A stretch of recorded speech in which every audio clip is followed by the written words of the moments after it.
The American-led pushback against Chinese expansion has exposed a critical vulnerability in the Asia-Pacific, which Washington believes needs urgent resolution. Security analysts argue that the failure of its two staunchest Asian allies, Japan and South Korea, to resolve historical grievances puts at risk long-term US regional power projection.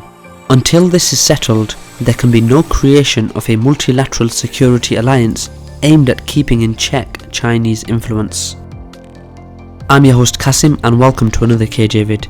In this report we collaborated with Humphrey Hawksley, who is a well-known author, commentator and broadcaster, to present a report on how escalating tensions between Tokyo and Seoul are jeopardizing peace in the region and leaving it vulnerable to Chinese exploitation. Based on a piece from the Asian Affairs magazine and written by Humphrey Hawksley himself. But just before we begin, please support KJ Vids by subscribing to our membership plan on kjvids.co.uk. The website has lots of other content and is a useful resource for anyone interested in understanding global issues. Your support will help us keep politically and financially independent. Both Japan and South Korea have firmly locked security treaties and tens of thousands of US troops stationed on their soil. But their lines of communication go through the Pentagon and not to each other because of mutual antagonism that has increased in recent months. Their rhetoric now resembles more ancient feuds of the Middle East and the Balkans than forward-looking East Asia. This continuing rift is already being exploited by Beijing, which has a proven knack of capitalizing on divisions between allies for its own gain. Japan and South Korea are the weak link, says regional analyst Kevin Maher, who served 30 years within the State Department. They need to respond to regional threats together, he said. The antagonism dates back more than 70 years to the colonization of the Korean Peninsula that ran from the 1870s to Japan's defeat in the Pacific War in 1945. Contentious issues revolve around Japan's colonial brutality, symbolized by the forcing of Koreans into prostitution to become what are known as comfort women. Over the decades, Tokyo has apologized and reparations have been made. But far from healing, these sores have become more raw under the administration of South Korea's President Moon Jae-in, who came to office in 2017 after the controversial ousting of President Park Geun-hye on corruption charges. Moon has reversed much of the bilateral rapprochement, leading to accusations from his opponents that he is a North Korea spy and an ally of Beijing. More significantly, he scrapped a 2015 agreement hailed as final and irreversible to end the dispute over comfort women. Other issues have flared up too. The South Korean courts have ruled that Mitsubishi, Nippon Steel and Sumitomo Metal Corp must pay compensation for historical Japanese forced labour, and Seoul municipal authorities have cancelled a construction permit for a new Japanese embassy. The Moon administration has also put blocks on expanding deployment of the US THAAD anti-missile defense system and strictly limited a 2016 intelligence sharing agreement with Japan to North Korean activities only, not the wider region. It has taken off the table any prospect of initiative for an envisaged tripartite military alliance with Japan.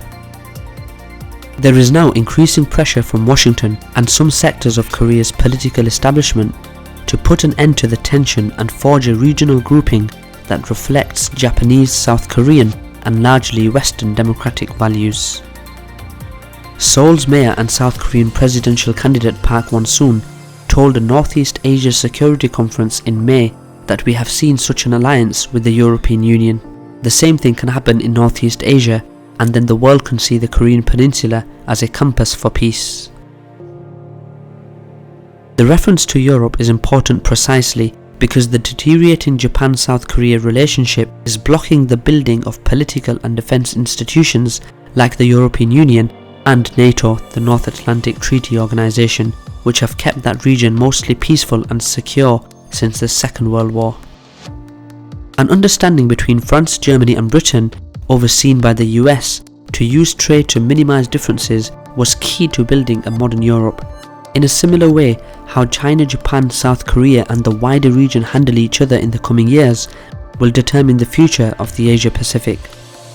At present, the US has 4 defence treaties with Asian governments, which in order of importance are Japan, South Korea, the Philippines and Thailand.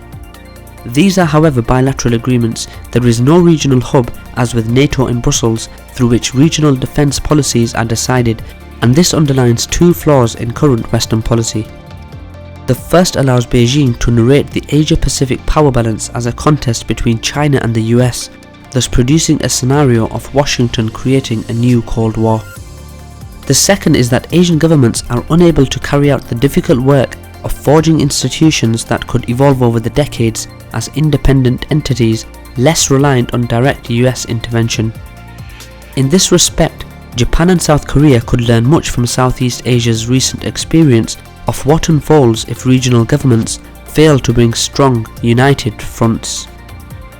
Despite the association of Southeast Asian nations being a long-established institution, its 10 members have been too weak to deal with China's building of military bases in the South China Sea. The result is that these shipping lanes, a lifeblood of global trade, are policed by American warships that routinely come face to face with Chinese military, thus giving food to the new Cold War narrative. There is now a real possibility of China successfully exploiting similar divisions between Japan and South Korea, and with North Korea remaining a live and dangerous problem, the stakes in Northeast Asia are much higher. All this is a far cry from the relative successes of the past half a century, when Japan and then South Korea led the way in bringing about liberal democracies in non-European societies. They emerged from two horrific wars to become world-class economies and build companies that are global household names. They now have an opportunity to blaze a trail in building defence arrangements that would secure the style of governance that has made both countries so prosperous. If Japan and South Korea could achieve this, it could pave the way for the Philippines and Thailand to join too. Other governments may then follow suit, such as Singapore and Malaysia, which are already part of the 1971 five-power defence arrangement with Australia, Britain and New Zealand. Although mothballed for years, the FPDA is being revived precisely because of the China challenge. But if Japan and South Korea dig in their heels and prioritise history over future defence, China's grip over the Korean peninsula will almost certainly become stronger.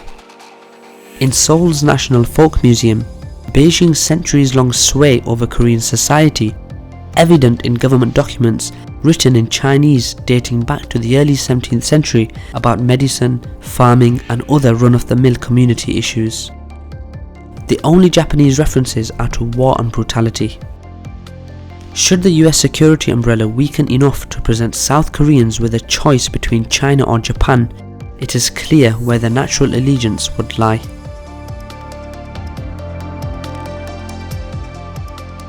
That's all for today guys, thanks for watching another KJ vid.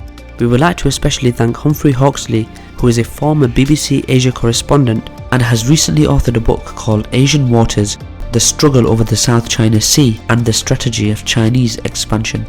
We look forward to producing more geopolitical reports in collaboration with Humphrey Hawksley. We would also love to hear your views on Japan and South Korea's relations in the comments below, especially if you are from Japan or South Korea. Please don't forget to support KJ Vids by taking a few seconds to subscribe to kjvids.co.uk so that we can produce more video content and keep the channel alive. Thanks for watching again and see you next time.